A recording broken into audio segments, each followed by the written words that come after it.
అందరికీ నమస్కారం. అస్సలాము అలైకుం వరహమతుల్లాహి వబరకాతుహు. ఈరోజు భారతదేశము యొక్క సైన్యము భారతదేశ పౌరుల కోసం, ఈ దేశ రక్షణ కోసం భారతదేశ సరిహద్దులో మా శత్రు దేశమైన పాకిస్తాన్ యొక్క సైన్యంతో పోరాడుతూ ఇప్పుడే వార్తల్లో విన్నాము, చాలా చోట్ల బాంబులు కురిపించడం జరిగింది. మరియు కొంతమంది పౌరులు సైన్యము భారతదేశంలో చనిపోయారని కూడా ఇప్పుడే వార్త చూశాం.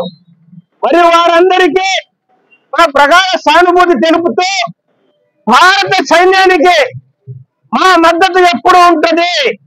ఈ దేశంలో మేము పుట్టాము, ఇక్కడే పెరిగాము. ఈ దేశం కోసం, ఈ దేశం మట్టి కోసం మా ప్రాణాలు కూడా సైతం లెక్క చేయకుండా మేము పోరాడే సైన్యానికి మేము అండగా ఉంటామని ఈ మీడియా ముఖంగా తెలియజేస్తున్నాం.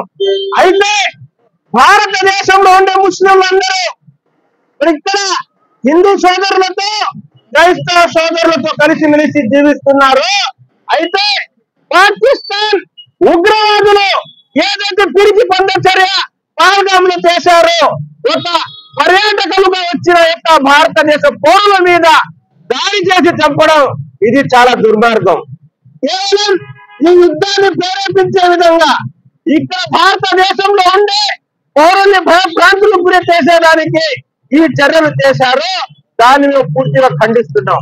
అయితే ఏదైతే దాడి జరిగిందో కాశ్మీర్ లో, అక్కడ స్థానికంగా ఉన్న ముస్లింలు, కాశ్మీర్ ముస్లింలు కూడా ఆ పర్యాటకులలో కొన్ని వందల మంది ఇక్కడ భారతదేశ పర్యాటకుల్ని వారు కాపాడిన సందర్భం మనం చూసాం. కాశ్మీర్ ముస్లింలు ప్రాణాలకి సైతం లెక్క చేయకుండా ఆదిల్ పాషా అనే ఒక ముస్లిము తన ప్రాణానికి అడ్డం పెట్టి ఈ యొక్క భారతీయ పర్యాటకుల్ని కాపాడేదానికి, హిందూ సోదరులను కాపాడేదానికి ఆయన ప్రాణాలు కూడా త్యాగం చేశారు. ఇవన్నీ మనం గుర్తు చేశాం, ఇవన్నీ వార్తల్లో చూసాం, టీవీల్లో చూసాం, మన పేపర్లో ఇవన్నీ చూసాం. అయినా కూడా ఇక్కడ స్థానికంగా ఉండి రాష్ట్ర ఉప ముఖ్యమంత్రి పవన్ కళ్యాణ్ ఇలాంటి దుర్ఘటనలు జరిగినప్పుడు ఎవరైతే ఆ యొక్క దుర్ఘటనలు చేశారో వారి మీద చర్యలు తీసుకునేదానికి ప్రభుత్వం మీద ఒత్తిడి తీసుకురావాలి. కానీ ముస్లింలందరూ ఉగ్రవాదులని చెప్పడం ఇది చాలా బాధాకరమైన, దుర్మార్గమైన ఇది విషయం. దాన్ని ముస్లింలందరూ ఖండిస్తున్నాం. అయితే ఎవరైతే ఉగ్రవాదులు దాడి చేశారో వారందరినీ త్వరగా కేంద్ర ప్రభుత్వం పట్టుకొని వాళ్ళందరినీ ఉరి చేయాలని మేము తెలియజేస్తున్నాం. Democratic party of India Nellore district president Abdul Aziz మాట్లాడుతున్నాను. ఏదైతే కాశ్మీర్ పహల్గాం లో ఉగ్రవాదుల దాడి జరిగిందో దాని తర్వాత ఇండియాలో కేంద్ర ప్రభుత్వం మతం మీద మార్చేసి ఒక రాజకీయాల లబ్ధి కోసం హిందూ ముస్లిం లాగా మీడియా ద్వారా ఇండియాలో ప్రతి చోట హిందూ ముస్లిం చేసేసి దీన్ని పాకిస్తాన్ ఉగ్రవాదులు చేశారు. కానీ రాజకీయ లబ్ధి కోసం హిందూ ముస్లిం చేసేసారు వీళ్ళు. దాన్ని కేంద్ర ప్రభుత్వం బీహార్ లో ఏదైతే ఎలక్షన్లలో ఎప్పుడైనా ఇలాంటి అటాక్లు ఎలక్షన్ అప్పుడే జరుగుతాయి.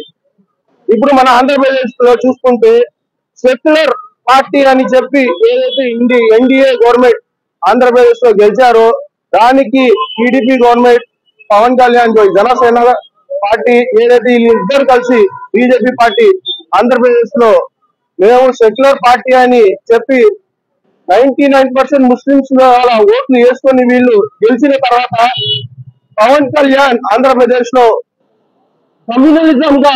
హిందుత్వాన్ని కమ్యూనిజంగా తీసుకొని వచ్చి మాకి ఒక హిందూ రాష్ట్రం కావాలని ఒక భయంకరమైన మాటలతో మాట్లాడి వీళ్ళు ప్రజల్లో ఇబ్బంది కలిగిస్తున్నారు. ఈయన మాట్లాడిన ప్రతిసారి ఏదో ఒకటి దళితుల మీద, ముస్లిం మీద అటాక్లు జరుగుతున్నాయి. దీనికి కారణం మన ఆంధ్రప్రదేశ్ డిప్యూటీ సీఎం పవన్ కళ్యాణ్ గారే. ఎందుకంటే ఆయన వచ్చినప్పటి నుంచి ఆంధ్రప్రదేశ్ లో ప్రతి చోట కూడా ఆయన స్పీచ్ లో హిందూ ముస్లిం అదే మాట్లాడుతున్నారు. కానీ ఆంధ్రప్రదేశ్ లో జరిగిన డెవలప్మెంట్ గురించి ఇప్పటి వరకు ఎన్డీఏ గవర్నమెంట్ వచ్చి సంవత్సరం పైన కానీ వీళ్ళు ఇచ్చిన హామీలు ఒక్కటి కూడా వీళ్ళు చేయలేకపోయారు. దాన్ని దాచడానికి పవన్ కళ్యాణ్ గారు ఇంగ్లీష్ లో హిందూ ముస్లింస్ అందరూ ట్రెడిషనల్ వాళ్ళ మైండ్ సెట్ మొత్తం అలాగే ఉంటుందని ఇంగ్లీష్ లో చెప్పారు. కానీ మన ఆంధ్రప్రదేశ్ ముస్లింలు మూర్ఖులు, వాళ్ళకి ఇంగ్లీష్ చదవడం రాదు.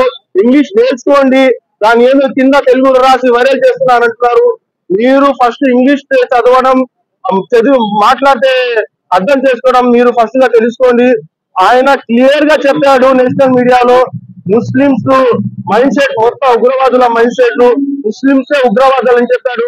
అలాంటి మాట్లాడడానికి సిగ్గు లేదా మేము డిప్యూటీ సీఎం ని అడుగుతున్నాము. మీరు ఆంధ్రప్రదేశ్ లో మొత్తం ఇండియాకి ముస్లింలకి మీరు క్షమాపణ కోరాలి. లేని వంట మీ పదవిని రాజీనామా చేసి మీరు అసెంబ్లీని వీల్చాలని మేము డిమాండ్ చేస్తున్నాము. నా పేరు అజీజ్ అహ్మద్, ఇన్సార్ జిల్లా అధ్యక్షుడు, సారే జహాన్ శేష భారత్ దేశ్ హమారా.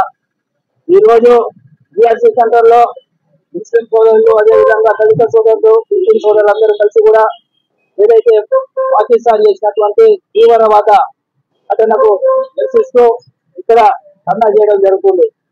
అయితే పాకిస్తాన్ ఎప్పటికప్పుడు భారతదేశం మీద పాలుతుపోతా ఉన్నప్పుడు మన భారతీయులందరూ కూడా ఏకదాటిగా అందరూ కలిసికట్టుగా నిలబడి పాకిస్తాన్ చెప్పే విధంగా మనం పోరాటం చేస్తున్నాం. అయితే భారతదేశంలో దాదాపు 200 సంవత్సరాలుగా ముస్లింలు ఇప్పుడు కూడా భారతదేశాన్ని కాపాడే దశలో అనేక మంది, దాదాపు 8 లక్షల మంది ప్రాణాలు కోల్పోయినటువంటి ముస్లింలు ఈ రోజు భారతదేశంలో మేము భారతీయులని చెప్పుకునేటువంటి పరిస్థితిని మనం ఎందుకంటే ఏదైతే భారత ప్రభుత్వం ఉందో, మతోన్మాద ప్రభుత్వం భారతదేశ ముస్లింలను కించపరిచే విధంగా తీసుకొచ్చినటువంటి చర్యలకు కనుక ఏదైతే మనం చూస్తున్నాం వీటిలో కానీ, అదేవిధంగా మన భారతదేశంలో పూలన ఏదైతే ఫిన్సింగ్ అనేసి, అదేవిధంగా మతాల మీద తిరిగితే వాళ్ళని ఏ కులం మీద చెప్పి చంపే పరిస్థితిలో మనం దాన్ని తీసాం. దాన్ని చూసే ఈ రోజు పక్క దేశాలు కూడా మన మీద మతాన్ని అడిగి దాడులు చేసే పరిస్థితి మనం నేర్పించింది అనేసి నేను సందర్భంగా తెలియజేస్తున్నాను. దీనికి మనమంతా హిందూ, ముస్లిం, క్రిస్టియన్, సిక్, ఇసాయి అందరూ కలిసి భారతదేశం అంతా ఒకటే, భారతీయులందరూ మనం ఒకటే, ఎప్పటికీ కూడా మన భారతదేశ భూమిని కాపాడుకోవడం కోసం మనం అందరం కలిసి కట్టుగా నిలబడాలని చెప్పి సందర్భంగా తెలియజేస్తూ, అదేవిధంగా పవన్ కళ్యాణ్ ఆయనపై నాకు తిప్ప ఉంది అంటాడు, కానీ ఆయనకు నిజంగానే తిప్ప ఉన్నట్టుగా నాకు అనిపిస్తా ఉంది. ఏదైతే చెగువీర బుక్ చదువుతాడో అప్పుడు ఆయన ఒక్క చెగువీర వచ్చేస్తాడు. అదేవిధంగా స్వామి వివేకానంద బుక్ చదివితే స్వామి వివేకానంద వచ్చేస్తాడు ఆయన బాడీలోకి. అదేవిధంగా ఇప్పుడు ఆయన ఏదైతే సావర్కర్, అదేవిధంగా గోడ్సే బుక్ చదివినట్టున్నాడు. ఆయన మనసులో ఆ బుక్కులన్నీ వచ్చేసి ఆయన ముస్లింలు టెర్రరిస్టులు అని చెప్పడం ఇది చాలా బాధాకరమైన విషయం. ఆయన కూడా నోరు పారేసుకోకుండా భారతీయులందరూ ఒకటే, భారతీయులందరూ కలిసి పాకిస్తాన్ ఖచ్చితంగా బుద్ధి చెప్తామని చెప్పి సందర్భంగా ఆయన ముస్లింలకు క్షమాపణ చెప్పాలని చెప్పి సందర్భంగా తెలియజేస్తున్నాం.